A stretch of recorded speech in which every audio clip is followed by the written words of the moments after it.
Gentlemen, y'all strive for gold in your life, right? Gold medals, gold watches, gold everything. However, there is a certain type of man who goes the extra mile. He walks with confidence of a lion and he giggles in the face of danger. He's a big, hairless winning machine, and when he unzips his pants, he sees platinum. That's right. Manscaped would like to announce that their biggest and best ultimate hygiene bundle, the Platinum Package 4.0, is now available worldwide. JT, Manscaped is the leader in below-the-waist grooming. Now trust them with your whole hygiene routine. Amazing. Amazing. Give this man the Academy Award. This is the real deal, guys, but in seriousness. No, it's great. It's actually great. We got the Platinum 4.0 package. They sent it to us. Yes. We've both been using it. Yep. And I believe that for a hairy gentleman, you had success. I did. When I was on the road and I was traveling overseas, it was actually awesome. Not surprisingly, but, I also get a bit hairy shoulders, hairy forearms. It just across the board, the thing that really I loved was is really quick. And battery life was great. And it's a compact little unit. It does the business. Yeah. It was really good. I'm a fan. Like I didn't know what to expect at first, but now I'm like total convert. It's really good. I'm exactly the same. And look, so you guys know what's up. Manscaped have partnered with us to sponsor the show. So we'll be plugging them on the show, the audio version and also the YouTube one. And we're super stoked to do that because we both use the product. I actually used it before they sent us the 4.0 package, and I've always been a supporter of it. I like staying clean and tidy, and Manscaped helps me do that. So check it out. You too can have this same level of hygiene. You can get 20% off and free shipping when you use the code GRIZZLY at manscaped.com. That's 20% off with free shipping at manscaped.com. It's time you enjoyed the finer things in life. Get yourself a platinum package for your platinum package. Ladies and gentlemen, welcome to another Bulletproof for BJJ podcast. I am JT, and I'm here with King of Rest Rounds, Joey. Oh, yeah, I don't get the fucking sick little mix piece vinyl. I get the fucking Team Rest Rounds. What's up to the Rest Round Nation? I see you out there. I love you guys. Hashtag Rest Round Life. Hashtag Rest Round Army. Guys, this actually came up. It's actually pretty important, and I think it's a great topic. Gymnastic movements for BJJ. Their relevance, how they cross over, how some of these movements that seem kind of untouchable can be attained and are really good for you and your jiu-jitsu. And so I'm going to throw to you straight away, Mr. Joe, because you've spent way more time on this than me. Child gymnast, naturally. Came up through the Soviet regime. Yes, let me talk on my experience.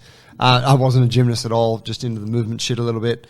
Anyone that plays with our program sees that there's a solid dose of body weight strength in there. Yes. And what are we talking about with gymnastics? It's like it's body weight strength and mobility. So I think if we're going to turn this in, we're going to, without getting too heavy on it, it's relative strength. Right. It's your ability to control your own body, like your strength relative to your body weight. Yeah. Like what you can do. It's the only body weight you got, isn't it? Yeah, that's right. But I'm saying, like powerlifters about, but I deadlift like 3 times body weight, bro.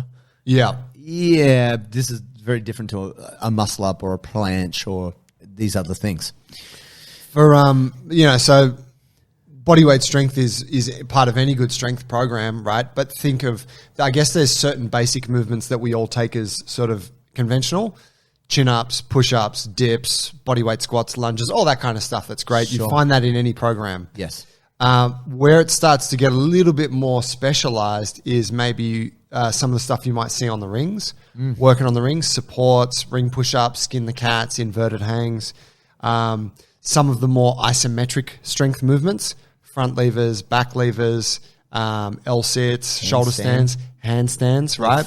Handstands are obviously a big one, like super popular, but they're very specific, right? A handstand, like you don't need a handstand to be good at jiu-jitsu. That's not clear. However, and this is what we're going to discuss, is there's a lot of benefit towards working on these movements or progressions of these movements in order to become stronger and more robust for jiu-jitsu. Yeah.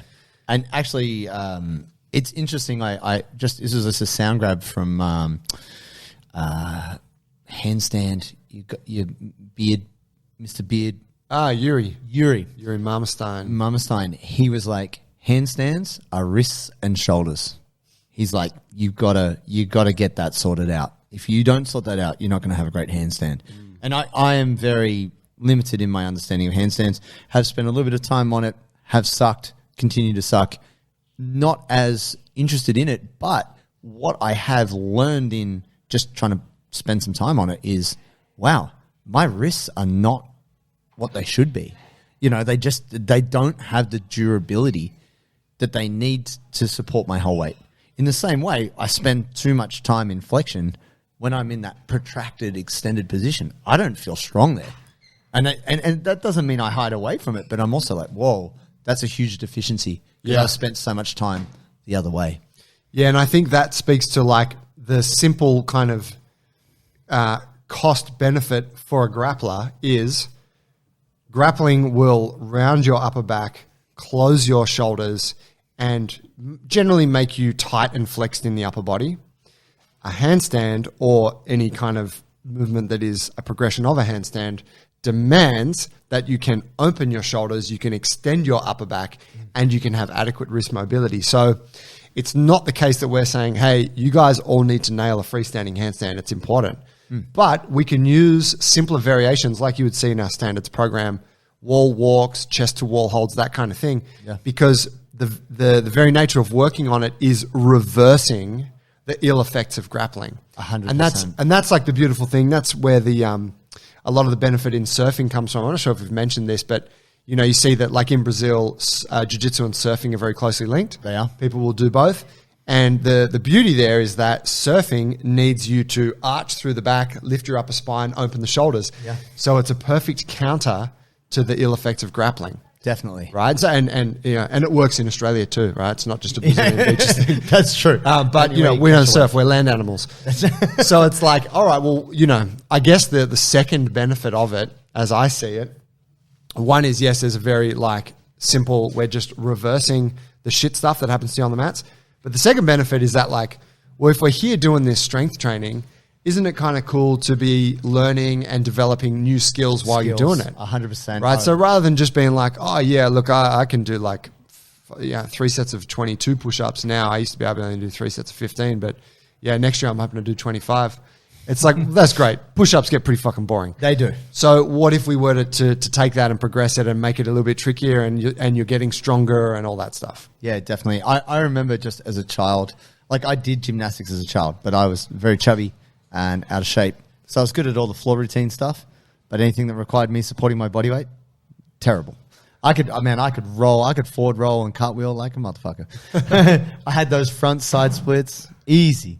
You try and put me on a bar, hollow body, like try to keep that tension and then rock. No way. I just my grip would just go. I was terrible. Right. But I always admired gymnasts from a young age. You know, watching the Olympics, you're seeing dudes up on rings. You're like, this is ridiculous. And then that's the thing I think, which is tough for a lot of people, is it's like the skills feel almost unattainable. Like it's like, how do I go from me being kind of healthy but not knowing what to do? How can I go there? Like that just seems impossible. And I think for some people who might be listening might go, oh, that's all too hard. And I don't agree with that. I don't think it is all too hard, but it is a project, isn't it, Joe? Like you've put time in on different skills. Yeah, I guess the big difference is, right, we've spoken about this, but if you're new and we're trying to teach you a deadlift, we can just get you started on a really lightweight. And anyone can deadlift today, and you can be technically proficient at that lightweight. Yep. And then over time, you just add more weight and you get stronger. But with the bodyweight thing, it's like, hey, sorry, you can't do a push-up yet. Like you cannot do a push-up on the ground. So we need to find a way to build strength for that. And for a lot of folks, that facing the reality of you just cannot do this movement yet, and then the subsequent question, which is, well, how long will it be till I can do that? Well, I don't know, but you're going to have to keep working on it every week. That's confronting. Yeah, it's like, fuck. For some folks, it's like, I'm not interested in that. And that's when powerlifting comes in. And I want to feel powerful today. Right? And you know, and I actually can't criticize that. No. The beauty of powerlifting is it's simple. Yeah. So if that's what allows you to get stronger, awesome. Yeah. But, you know, we obviously think there's a huge benefit in taking that journey with the bodyweight stuff. And an example is like take Raylene. Yes. The Queen Ray. Ray. She's always, she trains with me here at the gym in my small group sessions. She's been super consistent. So consistent. Been with us, like 2.5 years. Amazing, yeah. All through the COVID lockdowns and all that. And Ray unlocked her chin up only very recently. Yeah. Now, she worked on her chin up for 2 years. Yeah. She's been working on it since we started. Yeah. And it wasn't a fun 2 years. You know, it's like It's you're hard doing work. ring rows again. Yeah. Now you're doing more ring rows. Now we're making the ring rows heavier. Hey, Ray, you know what I want you to do? I want you to pause at the top of the ring row. Oh. Like, it's a grind. And she is the best student because she's just like, fuck yeah. What do you want me to do? Great. Like, no problems. I'll do it. But the reality is that you got to be willing to grind out on this shit that's not particularly glamorous. Yeah. In order to then, bam, unlock the chin up and go, fuck yeah, I'm a female and I can do a chin up, which is a huge achievement for any girl. I believe it. Or any woman. It's for many men out there listening, you probably can't hit a good pull up either. right for a lot of dudes too. But the reality is, like, for guys, they'll probably just get it if they keep trying. Yep. But for a lot of women, it won't work like that. They'll have to have a process that they'll have to follow Yep. pretty rigorously. Yes. Because then naturally they don't have as much upper body strength. Well, it's unfair, right? We got gallons of testosterone and don't get me wrong, there's plenty of strong women out there who have maybe a very high level of testosterone who get that chin up real easy. Of course, right? Full You know. spectrum. Yeah, sure. But we're talking,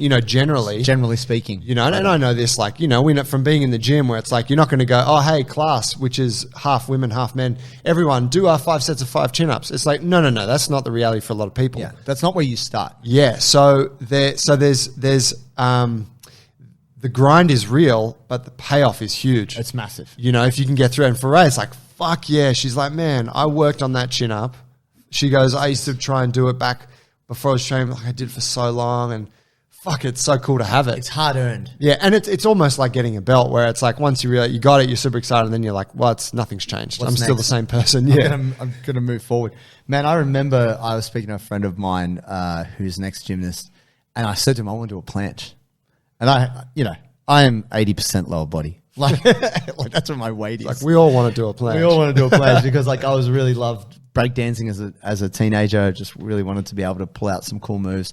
And I was like, the planche is just that you can't fake that. Like, you just be able to suspend you. So imagine if you don't know what a planche is, guys, you're in a push-up position. Your shoulders are quite far forward of your hands, and you are horizontal. Like your legs Feet are are off the ground. and you're holding that position strongly.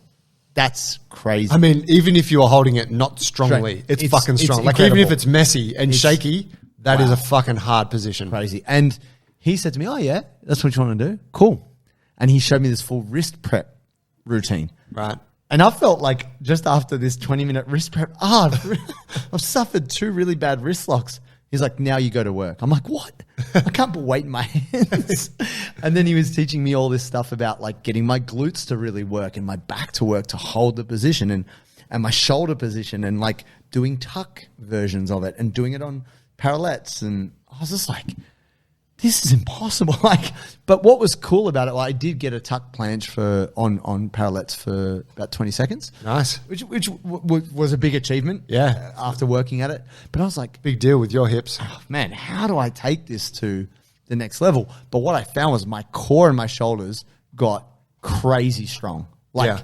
A strength that really I hadn't experienced a lot doing other forms of training, these really hard isometric holds. And I think isometric strength is a really big part of jiu-jitsu no one talks about. Yeah. Even though we use it a lot. And that's where, we do like chest to bar holds and hangs and stuff like that. That's like super valuable. Yeah. Isometrics, for anyone that's not familiar with the term, just means getting into a position where you're exerting force and holding it. Yeah. So So think about when you're holding, like you got seatbelt on someone's back and you're fucking squeezing. That's an isometric hold.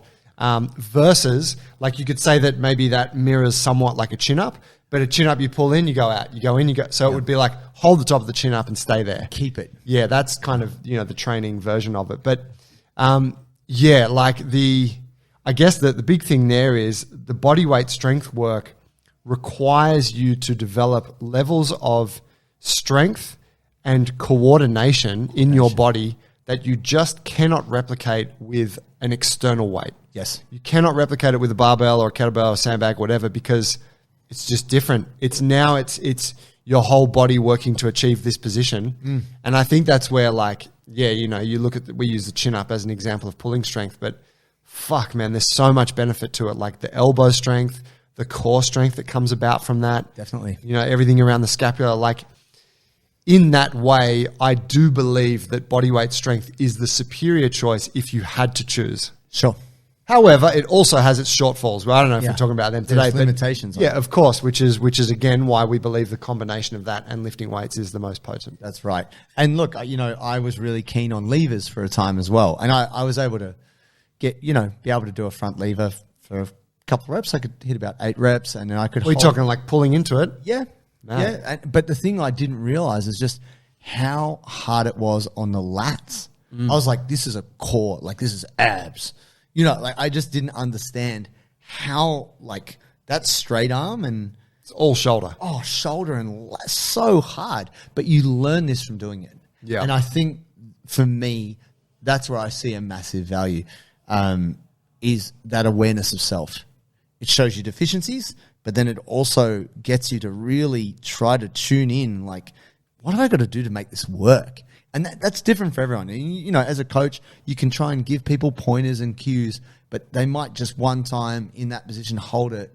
They're like, it clicked. I got a feeling. I touched that feeling of knowing how that works for them. Yes. And I believe as a learning process, gymnastic movements are fantastic in that way. Yeah, I think there's I'm sure I've said this before. Fuck, with the amount of episodes we've done, I'm pretty sure everything we've said we've said it before. But one of my most influential coaches, Ido Portal, he has a great line about weightlifting and about bodyweight strength. He says the shoulders crave complexity, the hips crave intensity. Right. And if you think about that, intensity, as we're talking about it, is load. Yes. And a barbell, we're talking about like simple powerlifting movements. Perfect example. It's a simple movement, but because of the barbell, you can load it to a really high intensity, right? Yes. And the hips respond very well to that. Olympic weightlifting, powerlifting, like any kind of barbell stuff is awesome for it. Kettlebells, whatever, because the hips are not a highly complex joint. They've got a bit of rotation and they flex and extend and, you know, whatever, abduct and stuff, but they're pretty basic. You compare it to the shoulder. The shoulder is a highly complex joint, right? Yeah. Now think about this. So think about what your shoulder's doing when you're throwing a ball, or when you're hitting different fucking grips on your guillotine finish, or, you know, if you're swinging like kids on monkey bars. Like, think of how intricate the shoulder is. Now, if we apply the same idea of the hips, where, well, I'm going to do heavy presses and heavy pulls, right? Great, but there's zero complexity to that. So you're taking a joint that is inherently very complex and you're just working 2 patterns. Very 2D, very linear. Yeah. So gymnastics, because we're now using our body rather than using a weight that's acting against, like using a barbell that's just falling in regard, you know, relation to gravity, we can now access all of these different aspects of that joint. And I think it's why when you see a gymnast doing that shit, you're like, what the fuck are they even doing on the rings? That's like, crazy. You can't even understand it. No. If you've ever grappled with someone that has a bit of that, and that you feel it. Like I've grappled with some of the top movement guys. I remember grappling with Roy Gold. And he's one of Ido's top guys. Incredible. And I'm like, oh my God, bro. Like, you are fucking unbreakable. Like, he's so strong. And it's just because everything is developed everywhere. All positions. Yeah. And so that's so for us as regular folk who are looking to get a bit stronger, well, what if we start to introduce some more of those positions? Definitely. Again, not trying to plug our shit too hard, but if you look at like the wall walks, the skin the cats, the stuff that we've got at the more high levels in the standards program, it's all about that. That's right. It's all about taking you to those ranges and getting you strong where you're probably not that strong. Yeah, we want to extend your comfort zone. We don't want you to just get good at what you can kind of already do. You know, in the same way, we have to have this recalibration in our mind when we do jiu-jitsu. Oh, I got to lie down on my back and I've got to turn upside down. And but when you see people who've done that over and over again, they're so fluid and their movement's so controlled, they can not only do it with their own body weight, they can do that with someone on top of them trying to crush them. Yeah. And I think what is so good about all the kind of major gymnastic movements that actually, it's not that they're incredibly hard to learn. They just take a long time to get good at. You've got to be prepared to spend that time there. There is obviously a huge complexity when you introduce something like the rings routines, etc.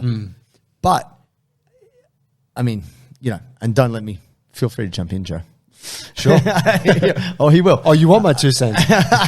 No, keep your 2 cents. I think it's really interesting that when you add skill, there's a degree of satisfaction that comes with that. But sometimes that can, like we were saying before, it can kind of push people away. But what the heart of any skill is the stick-to-itness, your ability to show up and do it and do it and do it and do it. And that really, there's a huge value in that lesson of being dedicated and getting some goodness out of struggling at a thing and chipping away at it, and it being different to jiu-jitsu, which actually helps you. I think so many people are trying to be like, yeah, but I want to do gi pull-ups and where's the explosive rotational, like, just trying to do jiu-jitsu. Trying to mimic jiu-jitsu in the gym. When actually, that's the last thing you need to do. You actually need to do some really good work that will help balance you, but then also help develop you. And I think the skill element of this is incredibly valuable. Yeah, I think what you're alluding to there is like basic foundational stuff that's building a really sick base, so that then when you jump on the mats, you have the ability then to apply more of this like higher level type movement stuff into how you train, how you compete. Yeah. I think for people listening, right? So it might be like, oh, well, fuck, what do I need to be working on the planche, and where am I at with that? There's an end point where this stuff, like, here's the deal. If you're willing to give 6 days a week to your strength training, then yes, you can chase planches and levers and have relative success with those things over the next few years. But if you're not, it's probably better, like, don't go to the upper end of those skills. But definitely start to introduce some of the more foundational elements of those skills. Yeah. Again, it's a lot of stuff we do, right? So it's like push-ups, dips. Once you got dips, maybe then you could go to ring dips, right? Like that's a really great transition. With pull-ups, it's like, well, you could get chin-ups first, underhand. Then you could get onto pull-ups, which is overhand, bit tougher. Then you could make it harder by going to a hollow body pull-up. Then you can make it harder by going to an L hang pull-up. Oh, yeah. Right? Like that's a level of progression. You might have a chin-up now, and it might take you 3 to 5 years to get a really good L hang pull-up. But the beauty is that you're constantly developing and progressing and building new skills. I think those are really nice, achievable ones, and that's kind of what we try and lay out in the program. I think the problem is when we look at this stuff, and let me draw an example on powerlifting, say. Sure. When you get a jiu-jitsu person who's like, I want to back squat double body weight. It's like, that's cool, but that's a specialized goal. That's a project. Yeah, you need to be very committed to your back squat, like to your barbell strength training in order to achieve that. It's not going to come from, I show up to the gym once or twice a week and do a few heavy sets. It's time allocation. Yeah. And if you're already strapped for time, you got to know the cost for what you want. And if you haven't spent time around that, you don't fully get what it takes. And maybe that's a journey you got to go on, but that is a journey that actually takes time away from jiu-jitsu. That's right. You got to sacrifice, right, to achieve that. You got to choose. And that's just an important thing for you guys listening to know, is that there is a trade-off for everything you want to chase. So a lot of what we put out is like, hey, this is achievable for the majority of you. And this is enough to give you the crossover. This is enough to give you good stuff so you feel better when you roll. That said, my future plans for the standards program is to have like a black belt version. Yes. That is really just moving towards the hard shit. Oh, yeah. For people that are like, hey, I actually froth this training thing super hard and I want to train like 3-4 days a week, what can you give me? I think, was it Vaughn might have sent a message? I don't know if he contacted you. Could have been. I think, shout out to Vaughn. What's up, Vaughn? Had said, hey, man, have you considered an advanced version? Oh. I was like, God. You write back, you are not ready.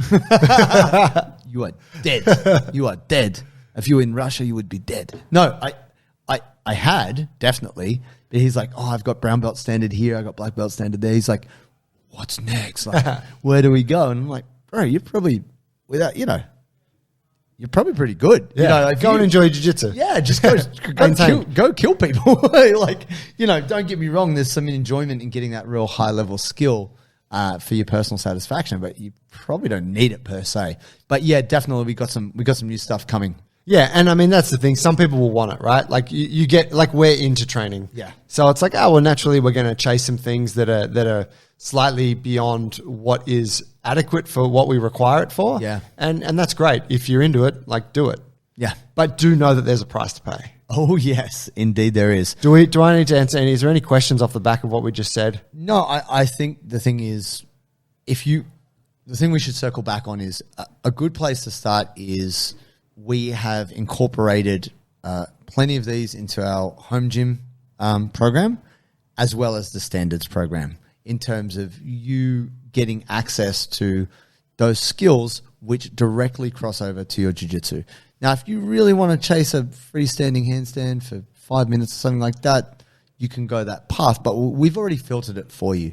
I think that's the easiest thing to say. So even though it's really cool to do like a strict muscle up or any of these higher level skills, it does take time. And I think both Joey and I have pursued these paths in different ways, and that we hear you, we see you, and we've already gone there. So we think, and it is an evolving process, that we've been able to find a really good sweet spot between bodyweight, gymnastic skills, barbell, kettlebell, dumbbell, like all the other components, which are going to just make you a handful when you roll, which is really what we would like for all of you. Yeah, the combo's where it's at. Get robust. My guy. Thank you, fam. Hey, guys, if you need any help, go to bulletproofforbjj.com, sign up for the program, free trial, use the code BJJ Podcast. You get 20% off. App dropping soon. Oof. We'll see you guys on the next one. See you.